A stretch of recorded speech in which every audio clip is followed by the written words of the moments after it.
When is it time to say goodbye? When is it time to move on? Hi, I'm Kim with Getting Bolder, and I think those can be two of the hardest questions to answer in the world. I think I'm going to look back on 2025 as my year of saying goodbye to things. Three major parts of my life have radically shifted in the past year. I've always been a ballroom dancer. I switched to a different dance style, West Coast swing. I know that doesn't seem like a big deal, but it was to me. I'm in the process of leaving a job that I've had for about 8 years, teaching in a program that I helped found and develop, and it's very important to me. And perhaps most significantly of all, I switched from being a novelist, a writer of fiction, to a YouTube content creator. All three pretty big shifts because it involves saying goodbye to things, writing novels, teaching in this program, and dancing ballroom that were a big part of who I was, a big part of how I saw myself. And then perhaps all these changes were just due to come because these are things that I started mostly in my 50s and I'm 70 now. So maybe they had just run their course and it's time for me to turn a corner. But still, it felt like a lot of goodbyes in a short period. The hard thing is, I really loved all three of these roles that I played. There was way more good than bad. They were a large part of how I had self-defined, a lot of happy memories associated with it. But I gradually, with so many of the components of my life this year, just started thinking, yeah, they're great, but that was then and this is now.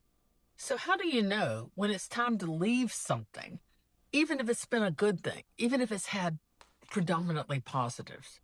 Well, I think the first sign is that you have a type of discontent or questioning that doesn't fluctuate. I mean, I don't care with everything in our lives, every job, every relationship, every hobby, every volunteer thing we do, there's going to be ups and downs. There's going to be moments that you're like, well, shit, why am I even bothering to do this? That's not what I'm talking about. Those daily fluctuations of satisfaction are just part of wrestling with any long-term commitment to anything. But when you notice it's not a fluctuation, it's a trend, it's a pattern. Your dissatisfaction is sticking around. It doesn't come and go based on circumstantial or situational things. It's more of a gut feeling and it doesn't go away. Like, especially with the teaching, something happened that was kind of a blow up. And normally, I mean, my first reaction when it happened is it'll blow over. I'm pissed now. I'm upset now. I'll get over it. But as the days passed, I didn't feel better about it. I felt gradually worse. That to me was a sign that it wasn't one of those typical, ups and downs. It was actually a sign that something had happened that was different, that was more of a deal breaker, and maybe I needed to make a change. The second reason that you might want to walk away from something is if your why has changed. I started ballroom dancing because I really wanted to feel the joy of movement. It's just something I've always wanted to do, this huge bucket list item, and I wanted to be someone who could dance. I started teaching because I worked in writing for so long. I had accumulated a body of knowledge that I wanted to share. I wanted to be part of a community. And I started writing novels because I'm passionate about literature. And I wanted to be involved in the exchange of ideas. I wanted to sit at the smart kids table. I wanted to sit at the table where ideas were exchanged and people discuss things. And I could spend my life trafficking in words and ideas. All good reasons. And I got very emotionally identified with those roles. I would have said to anybody who asked, I'm a writer, I'm a teacher, and I'm a dancer. And they became ways I defined, ways that I also kind of gratified my ego, if I'm going to be completely honest. But things change. Over time, circumstances change or we change. And in all three of those cases, the reason that I started doing these things gradually faded. With dancing, for example, as I went up the ladder and became a higher and higher ranked dancer, it became more competitive, more expensive, more frustrating, just less fun. I had evolved away from the joy of dancing and into something I was doing kind of just to prove a point, kind of to aggrandize my own ego. I love writing novels, but uh, the publishing industry has pretty much collapsed. It's really hard now to get an agent and a book published. And I had the feeling I was pounding my head against the wall to get ideas listened to that I know would have been received 10 or 15 years ago in a different publishing environment. And things really changed with the program too. It evolved over time. The demands on me really changed. And I felt like I was dealing more with personalities and doing less teaching. So all the circumstances changed, or maybe I'm the one that changed. But the point is, you go into things for one reason, but you keep doing them for another.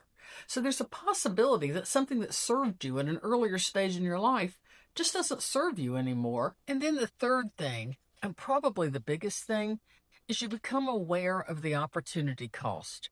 For every single thing you do, there's an opportunity cost in the sense when you say yes to one thing, you're saying no to other things. And I think over time, I gradually became aware that there were other things I wanted to do. I could still be a dancer, but I didn't have to be a ballroom dancer. I could go into West Coast swing. I could still be a person who develops ideas, but I didn't have to be a writer of books. I could go on YouTube. There was this other opportunity. And I can still teach, but I can teach, I can start my own kind of consulting and speaking service, which I think would be more up my alley. So, in order to do a different dance, which just sounds pretty symbolic, doesn't it? Or in order to start my own business, or in order to be here in front of you now on YouTube, I had to let go of what had previously served me in order to free up the headspace, the time, the energy to do something else. So I think the third really good reason to move on is that you suddenly become aware of the opportunity cost and all the other great things out there that you're not doing because you're still committed to this thing you started 15, 20 years ago. So tomorrow I will tell them that I'm leaving the program, and it's going to be a sad moment because goodbyes are always sad. But I still think it's the right thing and I'm at peace with it. One of my favorite Billy Joel songs is a song of his that's not even well known. It's certainly not one of his most popular ones, but I love it. It's Say Goodbye to Hollywood. And the last verse goes like this: so many people in and out of my life. Some will last, some will just be now and then. Life is a series of hellos and goodbyes. I'm afraid it's time for goodbye again. So, what about in your case?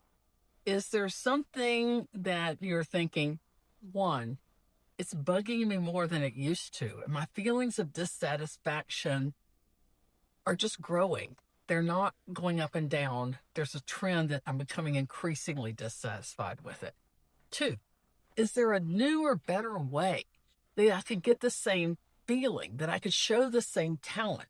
That could I do it in a different format, like my switching from books to YouTube? And three, what is this costing me and something else that I'm not able to do because I don't have the time and energy for it?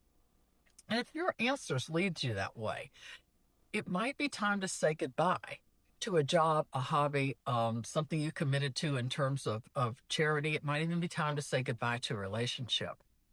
Because sometimes you just have to take a deep breath, painful or not, and realize, a la Billy Joel, I'm afraid it's time for goodbye again.